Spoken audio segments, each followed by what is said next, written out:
Olá, sejam bem-vindos ao primeiro episódio da segunda temporada do Yajus Talk, o seu bate-papo sobre direito e inteligência artificial.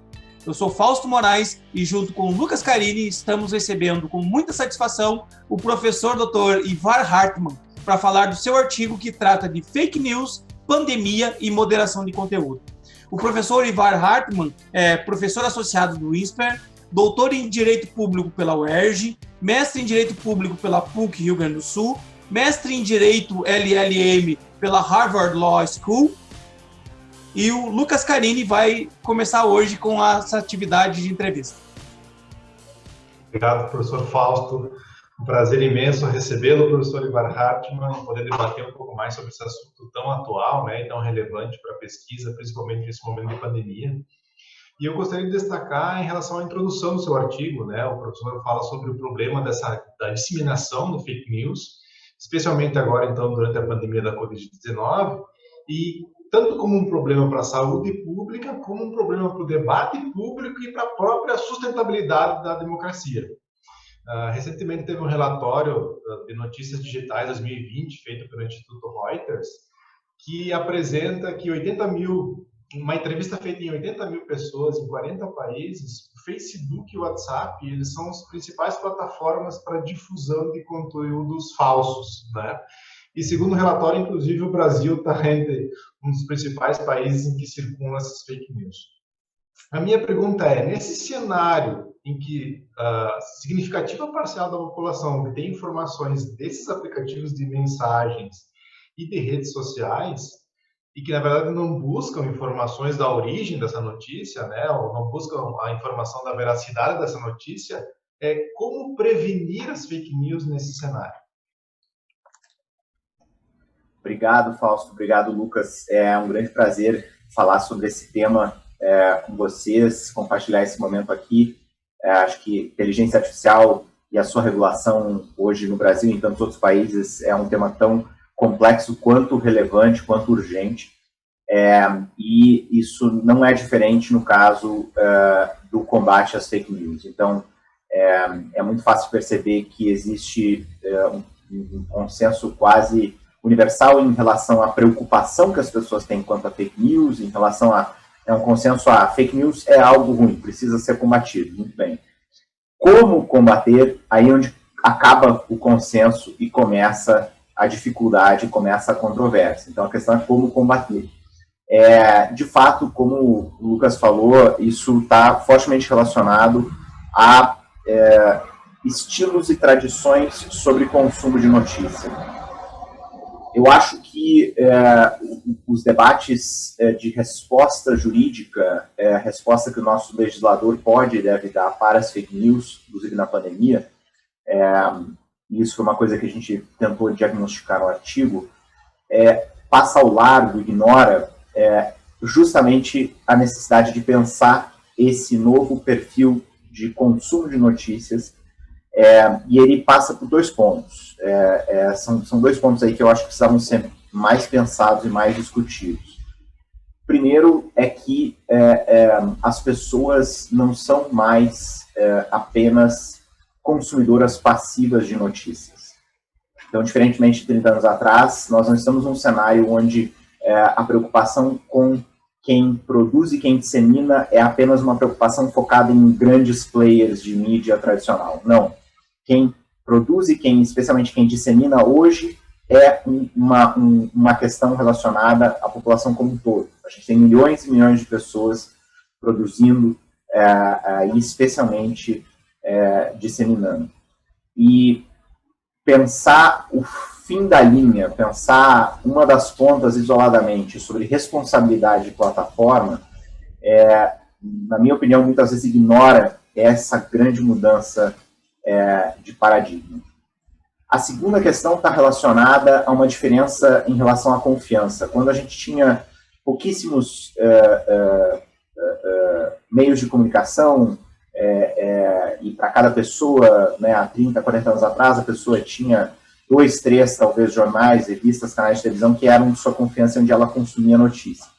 A confiança ela era muito atrelada ao emissor, à fonte da informação. E aí, se eu tinha estabelecido ao longo do tempo uma relação de confiança com essa fonte, eu poderia me dar por satisfeito cada vez que eu recebo uma notícia nova dessa fonte confiável, poderia me dar satisfeito com pouquíssimo trabalho de checagem da consistência e da confiança em relação, porque eu confio na fonte. Então, para cada nova notícia, eu posso ficar relativamente passivo, inerte em relação a essa questão de ir atrás, questionar, será que é verdade, em que ponto pode estar, como que precisa contextualizar. Isso significa muito menos trabalho, uma vida muito mais fácil, uma vida muito mais simples. Agora, a gente passa a receber informações e notícias de, como eu disse antes, milhões de fontes diferentes. Agora não é mais possível atrelar essa confiança à fonte. Eu só posso atrelar a confiança o objeto dessa notícia, o que significa que a cada nova notícia eu preciso fazer um novo teste, eu preciso fazer um novo raciocínio, eu muitas vezes vou ter que fazer toda uma checagem eu mesmo de fatos, vou ter que fazer uma pesquisa, a gente recebe, né, aquela suposta notícia no grupo de WhatsApp na família, eu não posso me dar por satisfeito que por ser alguém da minha família, isso significa que a fonte é de confiança, não posso. Então, isso significa muito mais trabalho. Acho que todo mundo percebe isso hoje em dia. Consumir notícia hoje dá mais trabalho. É mais complicado. Então, esses são dois pontos que eu acho que uma forte pressão que a gente vê hoje no Brasil, especialmente no legislativo, por simplesmente ampliar a responsabilidade das plataformas e muitas vezes propostas de passar por uma responsabilidade objetiva das plataformas por fake news, é uma proposta que ignora várias dimensões do problema das fake news, principalmente esses dois pontos aí. Professor Ivar, conhecendo o seu artigo, me parece claro que tem uma crítica sobre essa transferência da responsabilidade, muitas vezes, do cidadão, do indivíduo, para uma responsabilidade da plataforma social. E eu gostaria de fazer um contraponto aqui. Há pouco tempo foi noticiado que o Facebook ele conseguiu barrar uma publicação de um atirador que invadiu uma igreja e estava transmitindo ao vivo esse tipo de ameaça, violência, essa invasão na igreja e o tiroteio. Eu faço a pergunta a partir de então, as plataformas sociais, elas têm que ter legitimidade para fazer essa moderação de conteúdo ou não, ou isso é relativo? Isso é um excelente ponto. A Júlia Yunis, que é a minha coautora no artigo, a nossa preocupação é que, depois de analisar essas dezenas e dezenas de projetos protocolados aí desde 2014 até 2020, sobre responsabilidade, alterações em relação à atuação dos provedores de serviço dentro do âmbito do Marco Civil. Então, são vários anos de propostas legislativas, são quase 50 propostas. Depois de analisar essas propostas, a nossa preocupação é de que o debate parece ser focado em uma questão muito ultrapassada, uma questão de quase 10 anos atrás, que era zero responsabilidade ou responsabilidade objetiva. E, portanto, é um debate que coloca como única opção de responsabilidade, como única opção de accountability das plataformas, a responsabilidade objetiva. Uma responsabilidade por um resultado. Ou seja, a sociedade deseja zero fake news nas plataformas. E aí estabelece, se não for zero, se a qualquer momento eu descobrir que passou está descumprida essa obrigação de resultado. A plataforma deve pagar. Então essa era a lógica de 10 anos atrás. O próprio STJ pareceu, muito antes do Marco Civil, ali, pareceu estar disposto, claro que não era sobre fake news, o problema na época, né? A questão era discurso de ódio, difamação principalmente. Mas o STJ, em determinado momento, há um pouco mais de 10 anos atrás, chegou a ter algumas decisões que iam mais no sentido dessa responsabilidade objetiva. Mas logo recuou, e quando o Marco Civil entrou em vigor, já não era mais essa a tese, a interpretação dominante na jurisprudência. Já não era mais responsabilidade objetiva, já era algo um pouco mais, diria, mais sofisticado e um pouco mais protetivo da liberdade de expressão. O que veio no Marco Civil é melhor ainda, né? Porque aí, ao invés de ser, basta alguém dizer que aquilo é ilegal, a plataforma tem que tirar, o Marco Civil passou a ser, não basta eu, vítima, achar que aquilo é legal, não basta a plataforma achar que é ilegal, só precisa retirar depois que um juiz disser que aquilo é ilegal. Mas tudo isso é dentro ainda desse foco de obrigação de resultado. O que nós temos em termos de propostas de evolução nos últimos 7, pelo menos 5 anos, é de começar a pensar em algo como uma obrigação de meio e não de resultado. E isso, em termos de propostas no exterior, acho que onde isso está mais claro, e essa mudança de paradigma está mais clara, é no white paper que o governo britânico publicou em 2019 e depois fez grandes atualizações em 2020, que é o Online Harms White Paper. Eles falam claramente isso. Diversos países já tentaram a obrigação de resultado. Não adianta. Tem vários problemas. O principal problema é, se eu estabeleço uma multa para a plataforma que não retira conteúdo abusivo, pode ser fake news, pode ser qualquer outra coisa, dentro de um prazo X, eu estou não só instigando essa plataforma a remover mais coisas indiscriminadamente, ela tem todo o incentivo para remover e pouco incentivo para manter no ar, mas eu estou, na verdade, também ampliando o poder que esse ente privado tem sobre a liberdade de expressão das pessoas. E se tem alguma coisa que me preocupa é movimentos hoje para a gente ampliar o poder que essas plataformas têm. Acho que o poder que o Google, o Facebook, o TikTok tem hoje, o Twitter tem hoje sobre a liberdade de expressão de brasileiros e brasileiras já é demasiado. Então, qualquer alteração legislativa não deveria vir para ampliar isso, deveria vir para reduzir e colocar isso em xeque. E a obrigação de meio faz justamente isso. Quer dizer, significa criar certos critérios e certas obrigações de o que a plataforma precisa fazer para remover certas coisas com agilidade, mas também obrigações de transparência para ela mostrar para o público o quanto ela removeu, e principalmente ao que é o reverso da moeda, que é o cuidado com a censura excessiva, que é dar certas garantias e direitos para a pessoa que fez a postagem em relação a essa remoção. Então, ela saber o porquê da remoção, qual é o fundamento, ela saber exatamente qual foi a penalização que ela sofreu, ela ter a oportunidade de pelo menos uma apelação, um pedido de revisão, de reconsideração por parte da plataforma em relação àquela remoção.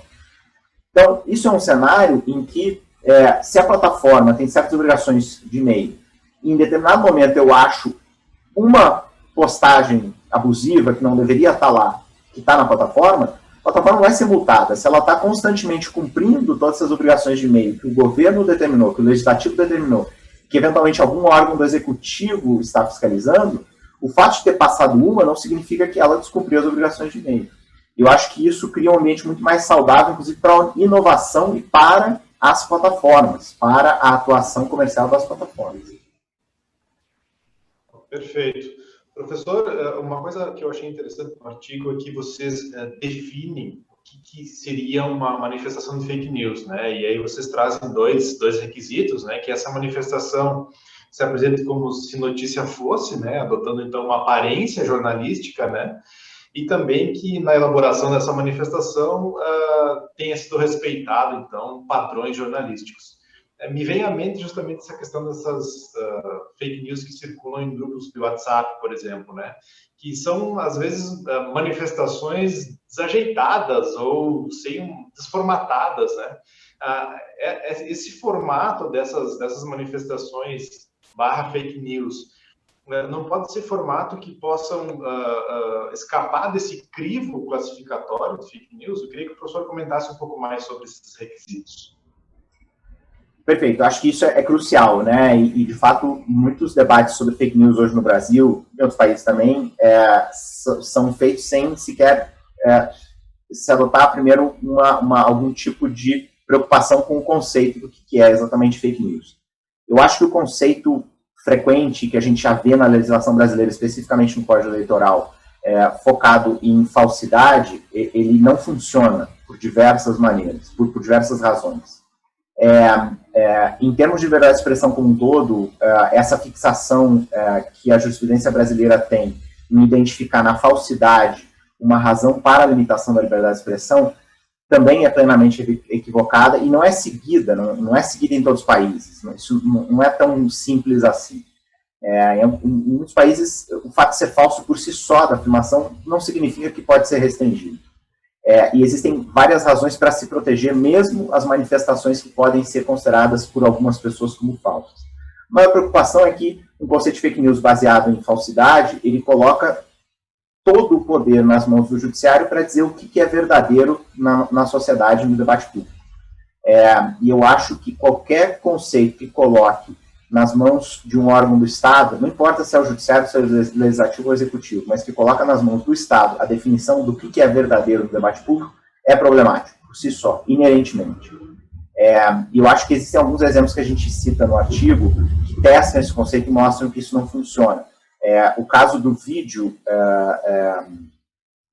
que foi postado, né, pelo famoso médico, está me falhando o nome dele agora, o que escreveu, muito famoso médico comentarista na Globo. O Drauzio Varela? Isso, obrigado, Fausto. O Drauzio Varela. Ele postou, se não me engano, em fevereiro, um vídeo falando sobre Covid, sobre já, né, parecia ser o início de talvez uma pandemia mundial, e com as informações que ele tinha na época, falou, olha, é meio nicho, né, parece atingir um grupo muito pequeno, uma parte muito pequena da população, parece que é principalmente, né, pessoas de mais idade. Então, de modo geral, dado o que a gente sabe até agora, em termos de mortalidade, nível de disseminação, não precisa mudar toda a sua vida e ficar em casa, né, indeterminadamente, não é para tanto. Isso com informações que tinha ali no início do ano, início de fevereiro.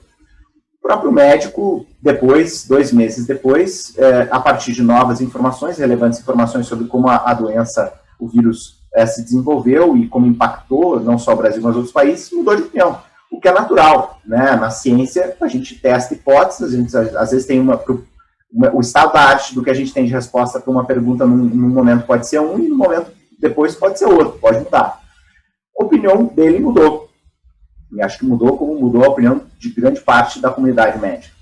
2, 3 meses depois, essa opinião dele já não era mais essa, de fazer pouco caso do vírus. Mas aí veio, né, familiares do presidente Bolsonaro e repostaram aquele vídeo do Drauzio Varela sem qualquer esclarecimento, fazendo entender que aquilo era atual, que aquela era a posição atual do médico. É evidente que isso tem um impacto muito grande, porque é uma pessoa conhecida pela sua formação, por expertise em medicina e tudo mais, apesar de, até onde eu saiba, não ser um epidemiologista, é um médico que as pessoas no Brasil escutam, costumam ouvir os seus conselhos. Então aquilo teve um impacto enorme. E aí, plataformas censuraram e removeram postagens. O Twitter, por exemplo, né, se não me engano, censurou postagens que tinham, desses familiares do presidente Bolsonaro, que tinham simplesmente repostado o vídeo 3 meses depois. Qual que era o fundamento? Fake news. Será que é fake news? O vídeo é falso? Não, não é falso. Drauzio Varela efetivamente postou aquilo.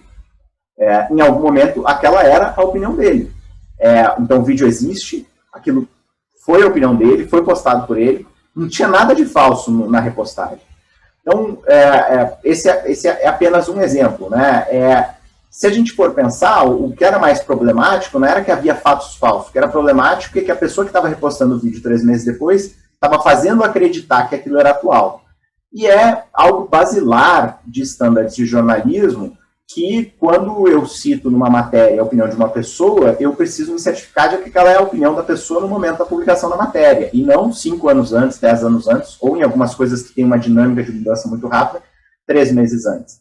Então, o que aquela repostagem do link do vídeo estava fazendo era, na verdade, desrespeitar, circular alguma coisa como se fosse uma notícia, né, a notícia sendo, está aqui a opinião de um médico respeitado sobre o Covid-19, sem, no entanto, seguir regras muito básicas sobre como fazer jornalismo.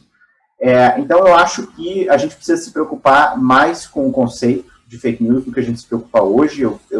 De novo, eu acho que houve pouco cuidado do legislador brasileiro até agora, nas vezes em que procurou dar uma resposta para fake news, especialmente na legislação eleitoral, focando isso numa questão de falsidade. Pensem quão absurdo seria, até poucos meses atrás, a pessoa que postasse na internet Lula é inocente, até poucos meses atrás, ela poderia ser punida, porque isso é fake news. Foi condenado, segunda instância. Como é que eu vou dizer que ele é inocente? Tecnicamente não é inocente. E aí? Eu quero, de fato, que o judiciário determine o discurso público sobre se Lula é inocente ou não? Claro que eu não quero isso. Não é possível em nenhuma sociedade saudável, né? Nenhuma construção moderna saudável, sociedade constitucional moderna saudável. Então, eu acho que é preciso, sim, repensar esse conceito, e é por isso que esse conceito que a gente usa no texto, né, que tem essa questão de se apresenta como se notícia fosse, sem, no entanto, né, segundo o critério, sem, no entanto, ter utilizado e seguido, respeitado regras básicas de jornalismo, eu acho que é um conceito muito mais, de muito mais fácil, de mais fácil operacionalização, mas de uma operacionalização mais confiável e menos aberta a excesso de censura. Ouvindo o professor agora a falar um pouquinho sobre essa questão essa ideia de fake news, do conceito de fake news e como isso desenvolveu durante a pandemia, eu me lembrei do grande debate que existe hoje sobre qual que é a verdadeira orientação científica de combate a fake news, a esse problema da pandemia. Muitas pessoas dizem que tem que fazer o lockdown, outras pessoas dizem que o lockdown não funciona, uns dizem que a OMS tem ali quais são os padrões de combate à pandemia, e no final das contas, uma das grandes justificativas para se moderar esse conteúdo é dizer que aquela postagem, aquela manifestação, ela não está de acordo com a comunidade, as regras da comunidade que o Facebook se propõe a observar, especialmente quando o Facebook se alinha com o conhecimento científico que é chancelado pela Ordem Mundial da Saúde, por exemplo. Eu queria que o professor comentasse essa dificuldade de nós sabermos o que é científico ou não hoje, porque tem um grande debate sobre isso, e eu vou aproveitar para emendar uma outra pergunta que está lá no seu artigo, que me chamou a atenção, a seguinte questão que também tem uma relação, que é, como que o direito poderia reagir no momento que existe uma rede artificial para disseminação de notícias desinformadoras ou de fake news? Então, aí são duas em uma, professor. Perfeito. Acho que já deve ter ficado claro o meu ceticismo em relação a colocar esse poder todo de dizer o que é verdade ou não cientificamente nas mãos do judiciário, e eu acho que colocar isso nas mãos de uma plataforma privada que tem muito menos legitimidade democrática também é complicado. A ideia de que, por não ser órgão estatal, por ser uma plataforma privada, eu posso simplesmente trocar, eu posso sair, né? Se eu estou insatisfeito com essa relação privada, eu posso simplesmente abrir mão desse contrato que eu tenho com a rede social e me mudar de rede social, é uma farsa, né? Muitos estudos já mostraram que, não só por questões de concentração de mercado, então o Facebook hoje, né, mesmo grupo econômico, na verdade, é dono das 3 redes sociais que abrange praticamente todos os brasileiros e brasileiras hoje, né? Então eu tenho Facebook, WhatsApp e Instagram, todos na mão de um mesmo grupo econômico. Então, para além de questões sobre concentração de poder de mercado, eu tenho também questões relacionadas ao custo social que a pessoa tem de simplesmente sair de uma rede social. Então, isso não é tão simples assim. E, na verdade, o que já agora bastante significativa literatura no Brasil e no exterior aponta é que esse poder que as redes sociais têm sobre a liberdade de expressão das pessoas é um poder paraestatal, um poder quase igual ao do Estado, se não maior. Então, precisam ser tratadas cada vez mais, especificamente quanto a essa disponibilidade que elas têm sobre a expressão e a manifestação das pessoas, precisam ser tratadas como se Estado, com a mesma desconfiança que a gente tem em relação ao Estado quando ele pretende dizer o que as pessoas podem ou não falar. E isso, especificamente no Brasil, aí é um tema de um outro artigo, coincidentemente publicado na mesma revista que o professor Ingo Sabat e eu publicamos há quase 2 anos. Isso no Brasil tem um contorno bem diferente do que o contorno que é dado, por exemplo, nos Estados Unidos, pelo fato de que, diferentemente nos Estados Unidos, aqui a nossa Constituição determina que entes privados, incluindo as redes sociais, incluindo o Facebook, o Twitter, o YouTube e assim por diante, estão sim vinculados aos direitos fundamentais. Então, diferentemente dos Estados Unidos, o simples fato de não ser órgão estatal não quer dizer tanta coisa assim. Não libera de responsabilidade em relação a tomar cuidado com os limites da censura, não libera essas redes sociais de responsabilidade em relação a essa censura. Portanto, dizer trata-se de um contrato entre privados não resolve praticamente nada dessa dificuldade. Não quero com isso dizer que torna a questão fácil, Meu ponto é justamente o contrário. É muito mais difícil do que pode parecer. Né? Muita gente dos Estados Unidos fala, não, é fácil porque não tem o que fazer, dado que não é órgão estatal. Então, elas podem fazer o que quiserem em relação aos termos e condições e as suas guidelines de uso da plataforma. Então, talvez nos Estados Unidos seja mais simples. Aqui no Brasil, essa questão é muito mais difícil. Agora, justamente porque estão vinculadas a direitos fundamentais, isso significa que essas plataformas também não podem lavar as mãos e deixar que a privacidade de certas pessoas, ou mesmo o direito à saúde, seja violado no seu núcleo em razão de determinadas postagens nessas redes. Agora, muito menos promissor do que olhar para o conteúdo isolado de posts para determinar isso aqui é um problema, isso aqui não é, porque, no fundo, a gente teria que esperar que milhões e milhões de posts fossem revisados e analisados por essas redes sociais, a gente sabe que elas não vão fazer isso, até por uma questão econômica, né? Isso acaba sendo feito por inteligência artificial. Então, muito mais promissor do que tentar olhar para soluções de caso isolado é pensar em questões estruturais. E eu acho que o PL, pelo menos na versão que chegou, né, para análise da Câmara dos Deputados, o PL 2630, o chamado PL das fake news, ele inova bastante, isso foi uma coisa que nós comentamos no artigo, em relação a outras propostas que eram mais comuns, né, a proposta legislativa média nos anos anteriores sobre o tema no nosso Congresso.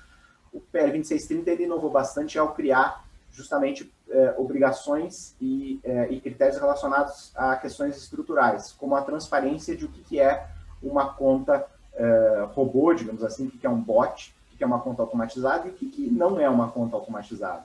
Eu acho que as redes sociais hoje fazem menos do que poderiam e menos do que deveriam em relação a ampliar a transparência sobre se aquilo é um bot ou não. A questão não é proibir bots, obviamente, porque existem várias funções cívicas importantes que bots podem ter, e a gente vê isso no Twitter, principalmente. A questão é simplesmente tomar mais medidas para dificultar a vida daqueles que pretendem fazer o gato passar por lebre, que apresentar um bot como se pessoa real fosse. E, de fato, especificamente no caso das fake news relacionadas à saúde, isso é uma grande preocupação, porque essa rede artificial, né, que o Fausto tinha falado, amplia muito a disseminação de qualquer coisa, positiva ou negativa, e gera uma confusão muito grande em relação ao que é uma posição majoritária na sociedade, no debate público, organicamente, versus o que é uma posição que não é majoritária, que às vezes nem é significativa no debate público, na sociedade como um todo, mas artificialmente parece ser em razão do uso de meios econômicos, né, de dinheiro, para criar, por exemplo, essas redes de bots. Então, acredito que há sim algo que as redes sociais devam fazer, mas é menos sobre olhar e fazer uma avaliação de mérito sobre posts específicos, sobre o conteúdo de posts específicos, e mais sobre obrigações e regulação estrutural. Professor Ivar, em relação a essa questão das plataformas, eu fiquei pensando aqui, e o professor também mencionou em relação ao ceticismo, né, de outorgar esse poder para as plataformas, né? O artigo também ele sugere que o legislativo ele elaboraria, então, essas diretrizes para essa autorregulação, né, que seria realizada pelas plataformas, ou seja, ao invés de ser como está sendo agora, as plataformas decidem por si, elas deveriam seguir essas diretrizes que o legislativo imporia, e o judiciário, então, ele seria esse vetor, né, como o artigo defende, o vetor para decidir em relação a isso. Então, permitiria que o juiz, né, decidisse, verificasse se essas regras, essas diretrizes elencadas pelo Poder Legislativo estão sendo seguidos naquelas postagens. A minha pergunta é, diante da atual situação conhecida do judiciário brasileiro, qual que seria a efetividade dessa decisão, né, nessa velocidade de fluxo de informações que a gente tem? Será que ela chegaria a tempo? Esse é um ponto importante e um aspecto bastante presente da discussão no Brasil, né, desde muito antes do debate sobre o Marco Civil, que é, independentemente do posicionamento e da resposta jurídica, é quão rápido essa resposta vai chegar, ou quão rápido isso vai fazer efeito nos fatos. Eu acho que nós temos que moderar um pouco as expectativas em relação à efetividade. É bastante evidente que quanto mais eu amplio essa efetividade, quanto mais eu amplio a velocidade da resposta ou do cumprimento de uma determinada medida ou decisão, seja ela judicial ou não, quanto mais eu amplio isso, do outro lado, mais eu estou perdendo em termos de qualidade da decisão, em termos de cuidado com o contraditório. Então, eu nunca vou ter um cenário perfeito.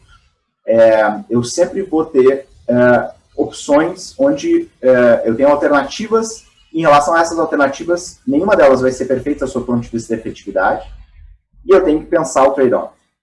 E eu acho que pouco se pensa no Brasil esse trade-off. Nós não vamos ter eficácia 100%, a gente não vai ter um cenário em que aquelas publicações que eu não gosto, que são diferentes das publicações que o meu vizinho não gosta, ou que o meu adversário político não gosta, a gente nunca vai ter um cenário em que toda pessoa pode dizer as publicações que eu não gosto, essas foram removidas na velocidade da luz. As publicações que os outros não gostam, para essas sim precisa ter contraditório, precisa ter cuidado na análise e tudo mais. Esse cenário nunca vai chegar. E eu acho que muitas vezes a gente esquece de que isso, no fundo, são opções diferentes, onde a gente vai ter que escolher um trade-off. Eu acho que ignorar que isso é um trade-off, como, por exemplo, o legislador na Alemanha fez, ao determinar prazos específicos e muito curtos para a remoção daquilo que é manifestamente legal, de novo, ignora o problema. Presume que o problema é muito mais fácil do que ele é, e como eu falei antes, em prol de uma suposta efetividade, está ampliando muito o poder e a autoridade que as redes sociais têm sobre a manifestação das pessoas. Professor Ivar, foi uma grande satisfação termos recebido o professor para esse IAJUST-Talk, com certeza uma ótima conversa, e eu abro espaço para uma mensagem final do professor. Obrigado, não, o prazer é todo meu, como podem ver, deve ter ficado claro, eu sei que esse tema é importante para vocês e é muito importante para mim também, então é sempre bom poder arejar as ideias, debater e discutir, e eu acho que a mensagem é a importância de combater fake news e pensar como combater fake news está recém começando, né? A gente, em relação à pandemia especificamente, não vai voltar ao normal tão cedo, mas certamente, se hoje a nossa preocupação maior é fake news sobre pandemia, né, amanhã já vai ser fake news sobre algum outro aspecto da vida e sociedade, talvez as próximas eleições, mais provavelmente. Mas é um tema que nunca morre e, portanto, merece a nossa atenção e o debate. Agradecemos novamente a presença do professor Ivar Hartmann no IAJUST-Talk. Você pode ter acesso ao artigo discutido e outros materiais através da bio do Instagram do IAJUST e também na descrição no Spotify. Até a próxima!